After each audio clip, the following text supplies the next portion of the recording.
Hello everyone. तो कैसे हैं आप सभी। उम्मीद करता हूं आप सभी बहुत ही अच्छे होंगे। तो आज का ये वीडियो क्लास 10th के स्टूडेंटों के लिए बहुत ही खास होने वाला है, क्योंकि आज के इस वीडियो में हम आपको बताएंगे क्लास 10th हिंदी का सबसे महत्वपूर्ण पत्र लेखन को आज के इस वीडियो में हम जानेंगे, और कैसे पत्र को लिखा जाता है, क्या इसकी तरीका रहता है, किससे हम किस तरीके से पत्र को लिखें जिससे हमें अच्छे नंबर मिल जाएं, पूरा फुल नंबर मिले, पूरा हम डीप में आज के इस वीडियो में यही डिस्कस करेंगे। मैं आपको विश्वास दिलाता हूं कि यदि आप इस तरीके से पत्र को लिखते हैं तो आपको फुल नंबर मिलेंगे। तो चलिए हम समझ लेते हैं। देखिए यहाँ पे बहुत ही आसान शब्दों का हमने पत्र का प्रयोग किया हुआ है, सब आपको समझ में आएगा। देखिए हमने आपको बताया था 3 पत्र लेखन आपको तैयार कर लेना है। सबसे पहला जो आज के इस वीडियो में हम आपको बताएंगे कि अपने विद्यालय के प्रधानाचार्य को शुल्क मुक्त हेतु आवेदन पत्र लिखिए। ये हमारा पहला इंपॉर्टेंट आपको पत्र लेखन है जो आपको तैयार करना है। दूसरा हमने बताया है कि जो बैंक से ऋण प्राप्ति हेतु आवेदन पत्र आपको तैयार कर लेना है, ठीक है।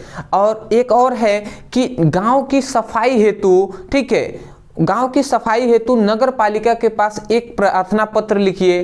तो ये 3 हमने आपको क्या कहा है, पत्र तैयार करने को कहा है। अभी हमने कल ही आपको वीडियो आपको बताया था, उसमें हमने ये बताया था कि प्रधानाचार्य के पास यदि पत्र लिखने को कितने तरीके से पूछा जा सकता है, पूरा हमने डीप में डिस्कस किया हुआ है। यदि आपने नहीं देखा, डिस्क्रिप्शन बॉक्स में हिंदी का एक लिंक मिल जाएगा, उस पे इस वीडियो के बाद देखने के पश्चात आप उस पर क्लिक करके वो वीडियो आप देख सकते हैं। सब वीडियो जितने भी हिंदी के अभी तक बनाए हैं वो सब आपको मिल जाएंगे।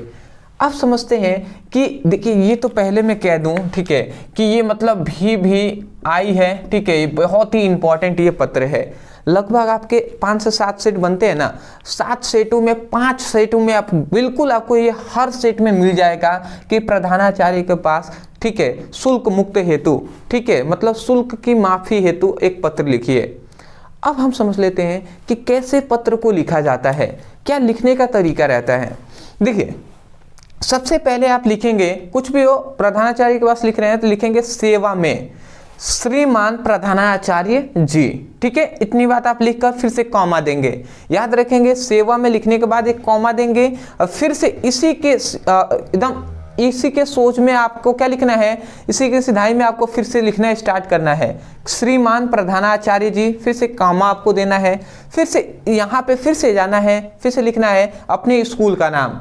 मैं जहाँ पर पढ़ा हूँ, ठीक है, क्लास 10th, वहाँ का मैंने नाम लिख दिया श्री लखन जी इंटर कॉलेज, ये इसमें हमने पढ़ाई किया है। उसके बाद फिर से इसके जस्ट नीचे गांव का नाम लिखना है, ठीक है। तो अहिरौली बघेल देवरिया उत्तर प्रदेश, ये मेरा पूरा एड्रेस है, ठीक है, अहिरौली बघेल मेरा घर है, ठीक है। तो ये हुआ, आप ऐसे ही लिखेंगे। सबसे पहले श्रीमान प्रधानाचार्य जी, फिर से अपने स्कूल का नाम लिखेंगे, फिर से अपने गांव का नाम लिखकर, और ये देवरिया क्या है, जिला है, और उत्तर प्रदेश मतलब ये राज्य है, ठीक है। आप जिस राज्य से बिलोंग करते हैं उसका राज्य लिख दीजिएगा, और उसका जिला जो है वो आप लिख देना है। अब आप बहुत से ऐसे स्टूडेंट होंगे जो यूपी से अलग स्टेट के होंगे, जैसे बिहार के, एमपी बोर्ड, यूके बोर्ड, ठीक है, जेके बोर्ड, ये सभी, झारखंड बोर्ड, ये सभी के होंगे। मैं उनसे कहना चाहूँगा, वो सोच रहे होंगे तब सर क्या हमारे बोर्ड एग्जाम में ये आएगा।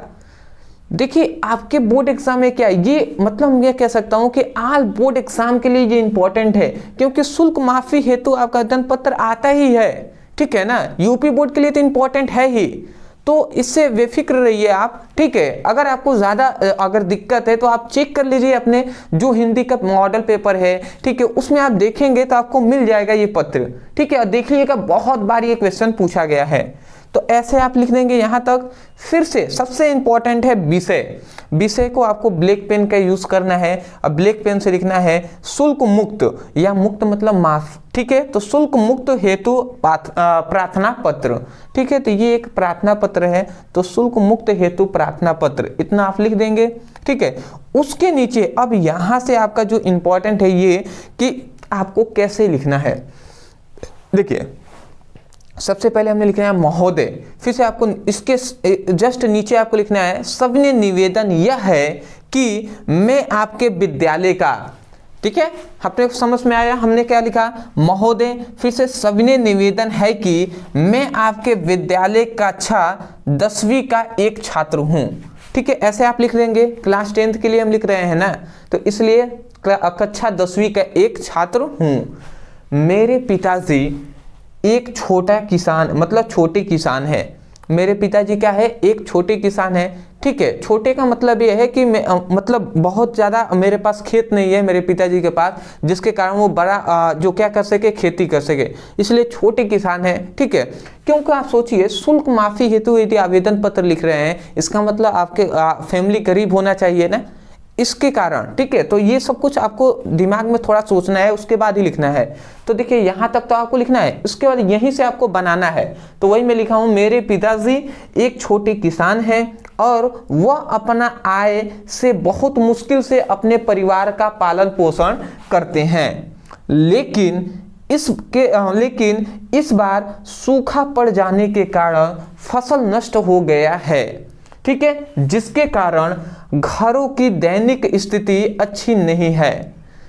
मैं आपके विद्यालय का एक उत्तम छात्र हूं और प्रायः प्रथम स्थान प्राप्त करता हूं।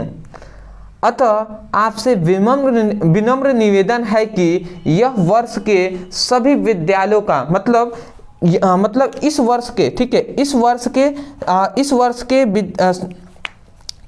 के ठीक है, सभी यहाँ पे नहीं लिखेंगे, इस वर्ष के विद्यालयों के सभी शुल्क को माफ कर दें जिससे मैं पढ़ सकूं। आपका अत्यंत आभारी रहेंगे। ठीक है, इतना ही तो आपको लिखना है। समझ में आ रहा है ना, ये थोड़ा सा गैपिंग हो गया है यहाँ पे। देखिए एक भी, देखिए 2-3 चीज़ों के आपको सबसे पहली बात गैपिंग, ये छूट गया है ना, तो गैपिंग नहीं होना चाहिए। ठीक है, ठीक है, मतलब रिक्त स्थान नहीं होना चाहिए। ठीक है, रिक्त स्थान नहीं होना चाहिए। दूसरा आपको एक और चीज़ याद रखना है कि कहीं भी कटिंग, ठीक है, मतलब कहीं भी गलत नहीं होना चाहिए। गलत मतलब ऐसे काट उठ देते हैं, ठीक है, इस तरीके से थोड़ा सा भी वहाँ पे नहीं होना चाहिए। सफाई के साथ आपको लिखना है। आप सोच रहे होंगे, देखिए यहीं के बाद यहाँ तक तो आपको सेम टू सेम लिखना है। यहाँ से लेकर अब फिर से कहाँ तक आपको बनाना है, यहाँ तक आपको ऐसे ही लिखना है। ठीक है, ये यहाँ से लेकर यहाँ तक आपको क्या करना है, बनाकर अपने शब्दों में लिखना है। ठीक है, उसके बाद ये तो फिर भी आपको लिखना है कि मैं आपके विद्यालय का एक उत्तम छात्र हूँ और प्रायः प्रथम स्थान प्राप्त करता हूँ। ठीक है, अतः आपसे विनम्र निवेदन है कि इस वर्ष विद्यालय के सभी शुल्क माफ कर दें जिससे मैं पढ़ सकूं। ठीक है, आपका अत्यंत आभारी रहेंगे। और नीचे आप लिखेंगे आपका आज्ञाकारी छात्र, फिर से नाम आप लिखेंगे और नाम अपना नहीं लिखना है। ठीक है, ABC ऐसे लिख देंगे, फिर से दिनांक आप नीचे दे दीजिएगा। समझ पा रहे हैं, ये आपका आज्ञाकारी छात्र, फिर से नाम और दिनांक आपको लिख देना है। इतनी बात आपको समझ में आ गया। यही ना, यही से आपको बना कर लिखना होता है। जैसे यहाँ पे मेरे पिताजी, ठीक है, मान लेते हैं यहाँ पे शुल्क माफी हेतु कहा गया है, तो मैंने अपने पिताजी का कह दिया। अब देखिए प्रधानाचार्य के पास अवकाश के लिए भी प्रार्थना पत्र आता है, मतलब छुट्टी के लिए। तो आप ऐसे ही लिखेंगे कि आप क्या लिखेंगे, देखिए यही घुमाकर क्वेश्चन इसी पर पूछ लिया गया है, अवकाश के लिए भी, ठीक है, बहुत बार पूछा गया है। तो यहाँ पर सविनय निवेदन है कि मैं आपके विद्यालय कक्षा 10वीं का एक छात्र हूँ। इतना लिखने के बाद आप लिख सकते हैं कि मेरे बड़ी बहन, मैं मतलब ऐसे आप लिख सकते हैं कि मैं अपने परिवार का सबसे छोटा क्या हूँ, सदस्य हूँ और मेरी बड़ी बहन की आज इतनी तारीख को शादी है। ठीक है, मेरी बहन की इतनी तारीख को शादी है। ठीक है, जिसके कारण मुझे क्या करना है, शादी में अटेंड होना है, मतलब शादी में अनिवार्यता मतलब क्या होना है, वहाँ पर उपस्थित होना है। जिसके कारण आपसे विनम्र निवेदन है कि मुझे 2 दिनों का अवकाश दे दीजिए, जिसके कारण मैं अपनी बहन के शादी में उपस्थित हो सकूं और आनंद उठा सकूं। ठीक है, इतना ही लिखकर फिर से आप यहीं से फिर से लिखेंगे, मैं आपके विद्यालय के एक उत्तम छात्र हूँ, प्रायः क्या करता हूँ, प्रायः प्रथम स्थान प्राप्त करता हूँ। ठीक है, यहाँ तक लिखने के पश्चात फिर से आप अगर ये आप लिखना चाहें, फिर से आप लिखेंगे, अतः आपसे विनम्र निवेदन है कि मुझे 2 दिनों का अवकाश दे दीजिए। ठीक है, जिससे मैं अपनी बहन की शादी में उपस्थित हो सकूं। आपका अत्यंत आभारी रहेंगे। और फिर से आपका आज्ञाकारी छात्र। तो क्लास 10th के स्टूडेंट है आपको तो थोड़ा बनाकर लिखना आना ही चाहिए। ठीक है, सेम टू सेम कुछ भी नहीं लिखा जाता है, कुछ अपने तरफ से एफर्ट किया जाता है, प्रयास किया जाता है और कुछ अलग बनाकर ही लिखा जाता है।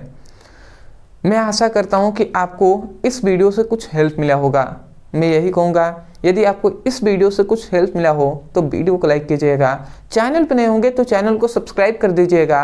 और यदि आप ऐसे ही जो भी हिंदी का इंपॉर्टेंट क्वेश्चन है वो सब पढ़ना चाहते हैं, डिस्क्रिप्शन बॉक्स में हिंदी का लिंक मिल जाएगा, आप जाइए उस पर क्लिक कीजिए, अपनी बेसिक टू हाई अपनी इंपॉर्टेंट क्वेश्चन की पढ़ाई कीजिए। तो मिलते एक नए टॉपिक के साथ, तब तक के लिए धन्यवाद।